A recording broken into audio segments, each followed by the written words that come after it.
जैसे एक कहानी है, सत्य कहानी है।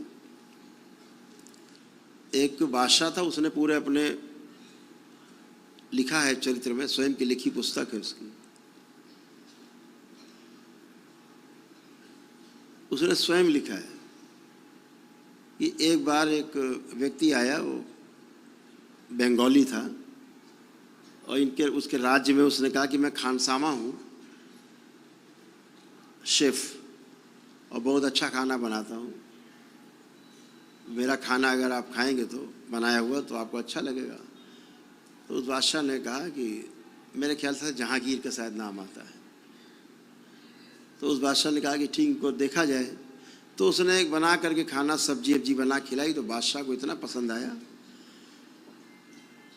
उसने कहा, अरे इतना सुंदर और इतना अच्छा बनाने वाला खाना हमने पहली बार देखा, इतना अच्छा भोजन पहली बार किया। तो उसको बादशाह ने अपने रख लिया किचन में, रोज बढ़िया बढ़िया व्यंजन बनाकर खिलाता था।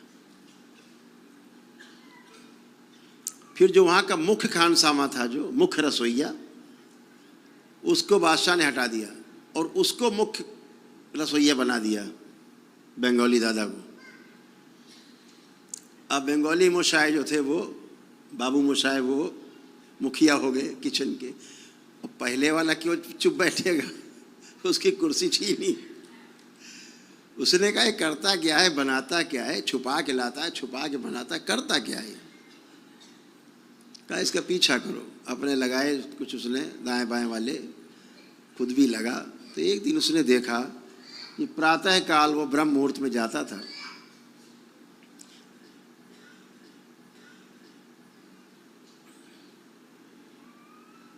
उस तालाब के किनारे पहुंचा। बाबू मोशाय जो थे, बंगाली दादा, ये सब छुप के देख रहे थे। उसने वहां जाकर के मिट्टी उठाई और तालाब में आह्वान करके फेंक दिया। तो उस तालाब में से बहुत सारे सर्प, नाना प्रकार के रंग बिरंगे सर्प निकल पड़े। हजारों सर्प निकल पड़े। वो अपना जैसे तालाब में सिंघाड़े तोड़ते हैं, कुछ और पानी की चीज़ें तोड़ते हैं, ऐसे वो पकड़ लेता था सर्प को। 8-10 पकड़े, ऊपर से मुंडी काट दी और छील दिया, और अंदर का गंदगी साफ करके, छील के साफ करके मांस, और एक पोटली में बंद करके ले आया। बाकी सब उठा के, बाकी सर्प, फिर उसने मिट्टी पड़ के मारी और सारे सर्प वापस। वो चला गया। पीछे जो लगे हुए थे, उन्होंने फटाफट जो छीला काटा था, उसने बाहर पड़ा था, वो सब उठाया पोटली में और सब लेके चले गए। जब भोजन बना और बादशाह के सामने परोसा गया, तो जो पहले वाला खानसामा था, मुख्य खानसामा, मुख्य रसोइया, अब वो केवल रसोइया बन गया। तो उसके अंडर में था। वो चिल्लाया, महाराज, प्रभु, बादशाह हुजूर, खाना मत, ये खाने लायक नहीं है। क्यों? तो उसने कहा कि तुम जलते हो इससे, इसलिए कह रहे हो, तुम ईर्ष्या रखते हो। कह नहीं, देखिए बादशाह हुजूर, ये इसने रख दिया पोटली खोल के, ये छील छाल के फेंका है, और ये आप खा रहे हो तो सांप है। तो उसने बुलाया मुख्य रसोइया को। उसने कहा कि तुमने ऐसे किया, बताओ, नहीं तो सरकलम हो जाएगा। उसने कहा, हाँ महाराज, ऐसे किया हमने। बोले, आज तक सर्प खिलाते रहे और ऐसे ऐसे करते हो, इतने सर्प एक साथ कैसे बुला लेते हो?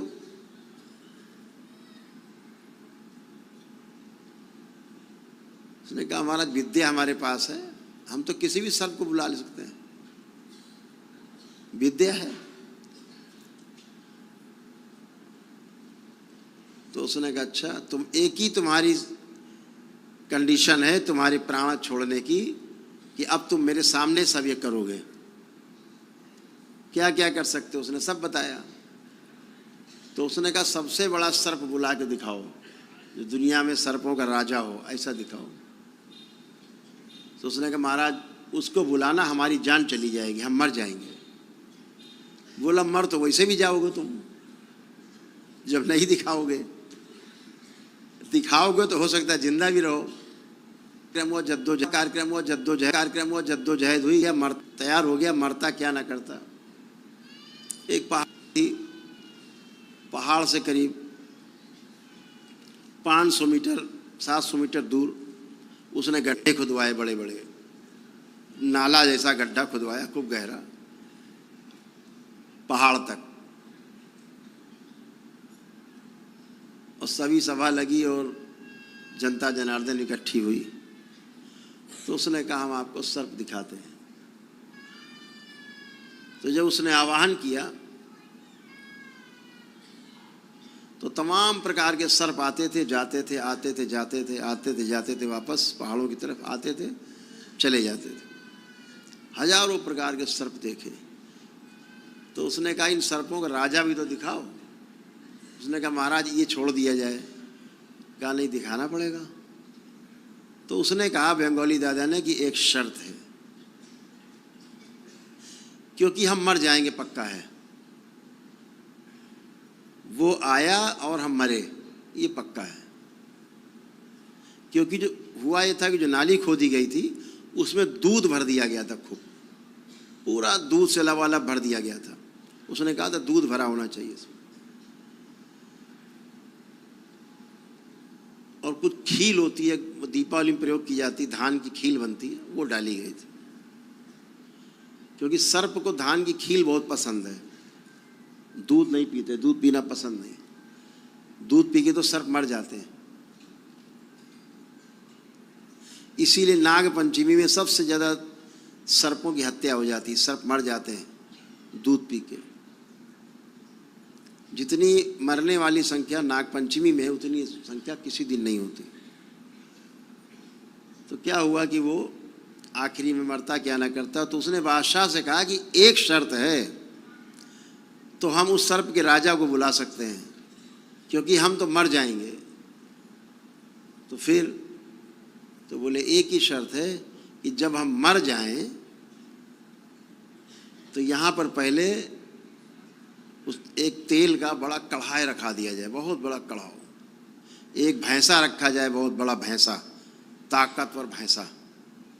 और जब मैं मर जाऊं तो भैंसे का पेट फाड़ दिया जाए, उसके अंदर से सब निकाल दिया जाए और हमको उसके अंदर डाल दिया जाए, भैंसे के पेट में, और सिल दिया जाए।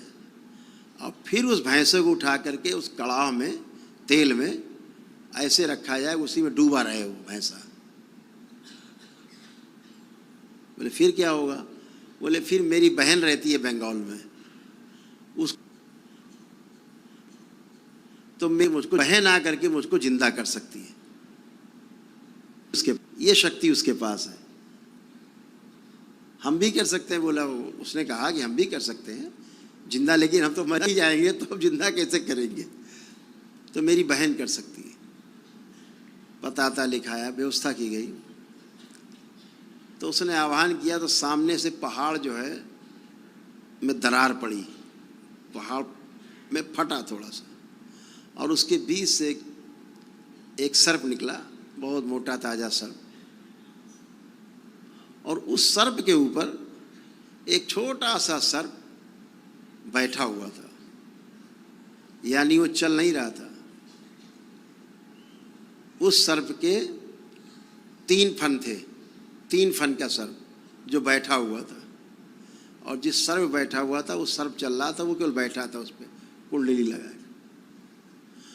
और जैसे उसने आकर के दूध में फुफकार मारी, क्योंकि वो दूध में ही खड़ा था, दूध में कमर तक खड़ा हुआ था, और जैसे दूध में फुफकार मारी, दूध खौला और वहीं वो काला पड़ गया और उसकी मृत्यु हो गई। ये लिखा हुआ है।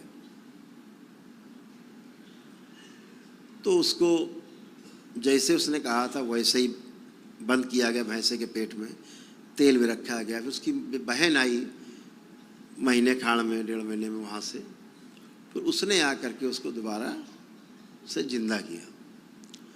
तो विधियाँ तमाम हैं, बहुत विधियाँ हैं। हमारे ऋषि मुनियों ने कुछ छोड़ा नहीं, सब करके डिब्बे में बंद करके दे दिया हम लोग को। हम लोग डिब्बा ही नहीं खोलना जानते। अब डिब्बा ही नहीं खोलना जानते तो क्या जानोगे?